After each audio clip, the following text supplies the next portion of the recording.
cameraman kwereka ruriya mu nituzi ivyo barimo nuno munsi nituzi none ujya mukobwa no musoka nace ni mukuni video batikifuza kuva nkivuka mu ndaya mama nkashika kwisi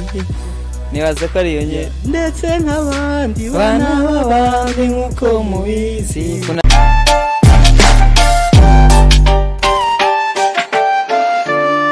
bakunzi ba Kiago Media TV nkuko mubizi ariko mutaye mubimenyere uno munsi kuri Michael ni KG Fab nyuma ya kamera ni Miki nkuko mubibona uno munsi turi aho bita Munyakabiga just twaje kuraba umuririmbyi tutazi ivyarimo umuririmbyi rero ntituramenya uno munsi ivyarimo bakunzi ba Kiago Media TV ni KG Fab kuri Mic ya Kiago Media TV inyuma ya kamera ndabisubiyemo ni Miki Tashi de Sairo. Yes. Ubwambere na mbere karagokeze bro. Merci. Ubande aho dukoreye umuti muri Buja Flavor. Asante sana. Indirimbo ikirologi. Bro, kwandika ibintu nkabijya byavuye. Ya ni juste ni ibintu tubamo, ni ibintu tusanze turimo. Turabona ko ubutumwa buri muri imijambo mu indirimbo ikirologi. Nukungena abakobwa bahemukira abahungu duhemukirwa twebwe nyine abahungu. Yes, abahungu barakunda gutavuga umugana n'abavuga. Natwe ni gute abakobwa baduhemukira none ibihe tugeze mu bya bitandukanye n'ivya kera. Hari abantu tutashoboye kumenya mugana amenye mu director baratonye bakibariruka tata social gusiguri. No ibintu byo twari mu kazi vraiment ariko tukora shooting ya video y'umusani izosoka mu mitsi kandi urumva yari twayi participemo natu nta bintu birebire vraiment twarimo tu ni gufashanya kawaida donc marima muteye agateka nyamustar yego twateranya agateka kubera nawe yaduteye agateka ko dushira muri clip yiwe aho ni byiza ndumva ibintu byaramafi none ujya mukobwa no musoka nace ni mukuni video twahuriye abantu kweri twahuje niyo video yari umugenzi tu sokana gusa n'umugenzi kawaida numujama okay ntacu reka tujye muri music usanzwe ukora Titus Titus Desire hari indirimbo genda kuzi ko kuva kera indirimbo bita icyifuzo kuva nkivuka mu ndaya mama nkashika kwisi nibaza ko ari yonye ndetse nk'abandi bana b'abandi nkuko mubizi kunanirwa suguhita mama nasanze ndayizi ko indirimbo narayikunze nanje ubwaje yes asante ko kwiyumvira kwandika icyifuzo uri impfuvyi nibiki sindi mfuvyi gusa ubuzi hari ubuzima nakuriye ngo nshobora kubugereranya n'abana b'imfuvyi bamwe nagiye mbona yes narabaye ku buzima no shobora kugereranya kumengo ndi mfuvyi uretse ko muhira twakenye canke tugakena bivanye na situation twarimo twari mu nkambi y'impunzi ahantu dutwemerewe gutunga uko gutunga ntuba mu nzu y'amabati kirazira gutunga imodoka kirazira gufungura neza uko ntange zaza abantu nziza urumva wacubaho nk'umwana w'imfuvyi ujya atoratora mu yarara nizo mfungu gusanga umuntu afungura canke ugasanga ubayeho nabi tu genda mbaho mbona umengo ndi umwana w'imfuvyi ariko mu cyo kiba ari kumwe n'abavyeyi nari kumwe n'abavyeyi no kumwe n'abavukanye umuryango wari uhari gusa kuba impunzi navyo n'ibintu bimwe biba byatumwe n'ingorane mba waraciyemo yes ariko no musi n'umurinimbi tubona Titus Desire ahagaze neza muri kino gihe ya merci anasanzwe afite manager naba ntihe ego Titus Desire yes bavuze Celeste wumviki kuri we Celeste n'umuvyeyi wanje ni papa wanje mu buzima urahura n'abavyeyi benshi kandi bakakurera vraiment ari abavyeyi bamvyaye ari nabo batume DJ we ubu kugeza ubu ariko hari n'abandi bavyeyi bita abarezi nawe ni Celeste niwe murezi wanje donc niwe yakureze muri music cyane mu buzima no muri music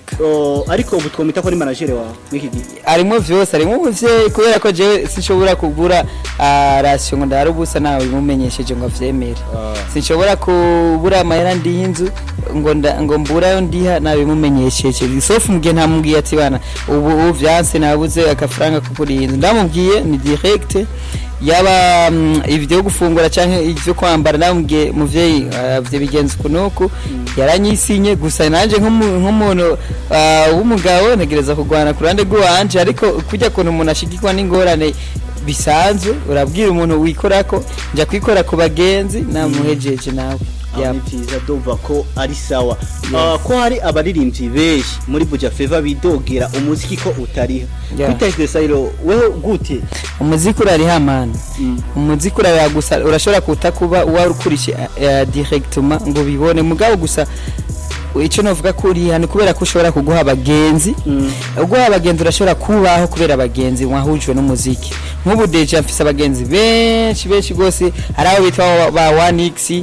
nk'uyo ose nari kumumenyeyo tabo umuziki hari uwo bita Nyamate sinari kumenyeyo tabo umuziki aho bose ndashobora kuba mfise ikiyaje vraiment nkabwira man Chemana mfise ingorane y'ibihumbi 5 bakayamfasha kweri kubera ko sinoshobora kuvuga ngo je nama nikwije mu Kiswahili bavuga none is an island nta muntu numwe ashobora kuba ire yigenga ku isi turiho urashobora kuba ngaho ukenera abagenzi misi yose canke ababanyi je ndashobora kuba mfise ibiyasha abonda kubwiye ndabikora ko umwanya n'umwanya kandi bose nabahujwe n'umuziki turetse ivyo kuvuga ngo ni famille ndagwa karorero k'abantu nahujwe n'umuziki so umuziki urariha muri mu nzira zitandukanye mbo mukanoti naho umuziki gute kuri Teta niyo noti none yamaye 5000 10000 20000 100000 nkari inzu canke nkakora business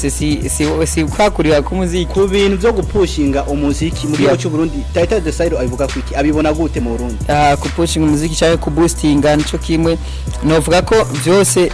ni vyiza kubera uko boostinze canke pushinze bikuzana abantu bashasha kandi uba wabihisemo kubikora uko gusa ahandi mvuga ko atari vyiza ne kubera ushobora kuronka abantu bagukurikiranye batazi ivyo ukora batabivyemeje kubera bakuzi basanga sinabarundi sinabantu bazotahura ivyo uvuga niyo mpamvu rero gufita ibintu biri original ari vyiza urakoze cyane Teta de Silo ikindi kibazo ngomba kukubaza ku ndirimbo tubashigikire yes Titus twabonye ama image y'abantu benshi turabonye image ya Francine niyo saba tubonamo image ya Ornera tubonamo image ya y'umutambukanye w'umukuru w'igihugu mbo image wazirose gute wari ufite uruhusha cyane yes ari image nka zose muri zo vuze nazisabiye uruhusha vraiment kandi zarangoye Francine niyo saba yarangoye cyane kubera ko urumva umwandikira umuntu asanzwe ngira ngo utamenyeranye hari giye yibaza kugiye guca business kugira business yiwawe umucisha mahera hanyuma utera imbere nabo musigi nyuma yarabanje kumbaza ibibazo byinshi namubwira je ndumuririmbyi arakurikirana ibikorwa byanya sanga hariho n'ibintu yarasanzwe zivyiwanje tugusa yarazi ko ndiko ndamwescroka ndamucinyuma yari muzinanye ntitwari tuzinanye ariko yaranzi mugabo gusa ntiyarazi ko ivyo ngomba gukora ari biteza imbere igihugu muri rusange Ornera ntitwari tuzinanye kuko urabona ari muri domaine ya gisirikare ari muri domaine ya entertainment Ornera nagiye kozisaba muri etat major barangoye cyane nk'ukwezi kose ndiko ndasaba image za Ornera kwa president première dame canke na ex première dame bajya bose barangoye kubera ko vyasaba yuko ndonka confirmation yiwabo yo gukoresha ama image zabo so indirimbo tubashigikira yaratwaye à peu près 3 mois itarategurwa ya Justin nukuruha kubera uri ku kazi nyene utegerezwa kuruha utarushe nusarura man ni byiza hama indirimbo tubashigikire ni indirimbo yanditse neza iririmbwe neza ama image meza Titus de Silo washaka tubwira uburyo wakoresheje mu ndirimbo yose sinoshobora kumenya vraiment kubera sinitaye ko bwandika ariko gusa ni bwinshi kubera ko hari ngiye nk'ivyo vy'ama déplacement canke kuriha ama frais kanaka kugira ngo nshikire umuntu ganaka kuriha aba DJ aba promoteur aba producteur ari ama millionnaire hariho ibikoresho twakoresha ama video iminsi itari mike twariha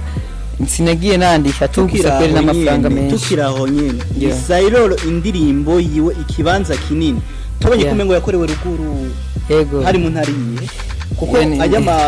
ajya ma location yes yayi Bujumbura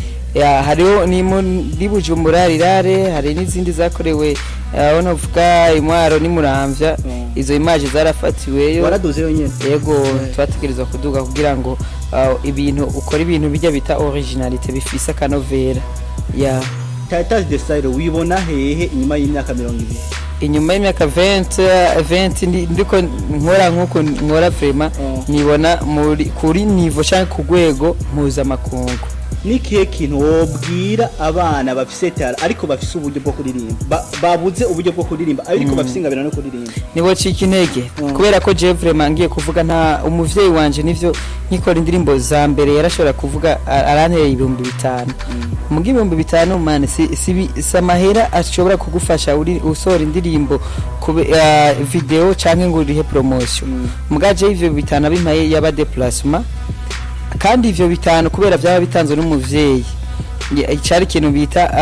yaramahera menshi gose ni encouragement yaca zana n'imigisha so ntibarindire ngo baronke uburyo bwinshi ahubwo bagume bagerageza chance bakora ibintu byo hasi sero n'ukungene baba bangana muri ico gihe twese twatanguriye gukora mu ma studio y'ibihumbi 200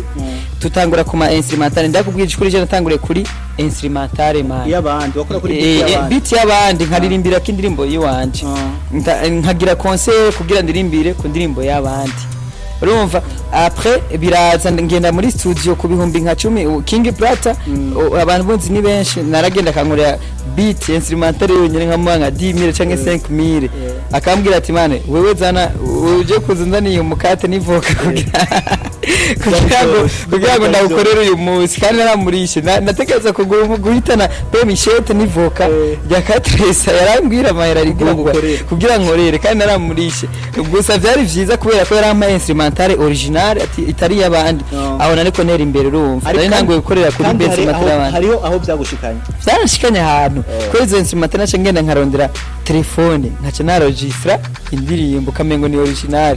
urumva man nkayisohora abantu bakayikunda nari nyiri ruguru bakakunda nakayaririmbye indirimbo nziza naje shira muri cassette nkaca ngira ikintu bita registrement yaririmbye indirimbo iryoshe nziza ruguru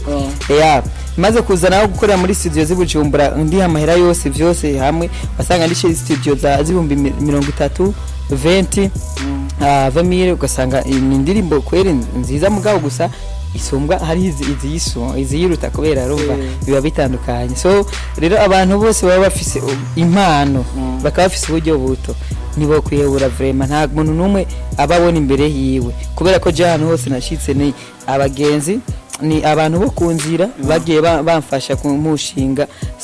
suvuka muhiri wanje yoba yaramfashije tugusa naragize ikintu bita kwihangana no kugira intege mu gukora jewe vraiment nta buryo bwavuye muri famille bwatumye nkora ikintu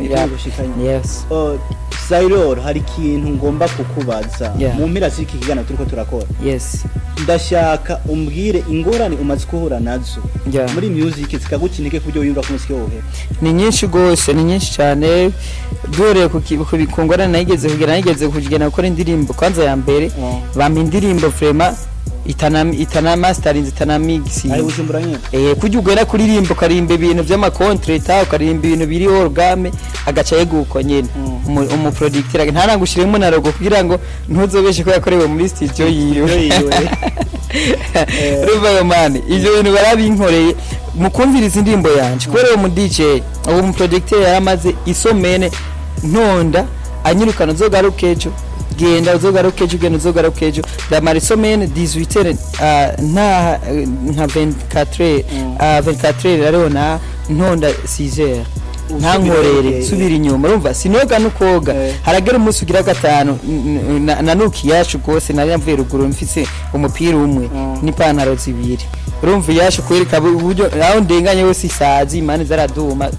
acambwiye ati we rero indirimbo yawe genda yumviriza inyuma y'inzu hariya kubera ninjiye abantu bose baje bonza gupanga basohora abagenda bumviriza indirimbo yawe inyuma y'inzu bumviriza ebana je kwihamu nari mfise cyangwa apeti nari mfise kumviriza indirimbo naragiye nagenda yiruka kubera avuze ati ndayivuza wavuye aha cyaragenda ncira ugutwi kunze ku muryango ugira nka gatatu nibo bahereza inzu ndumviriza numve ko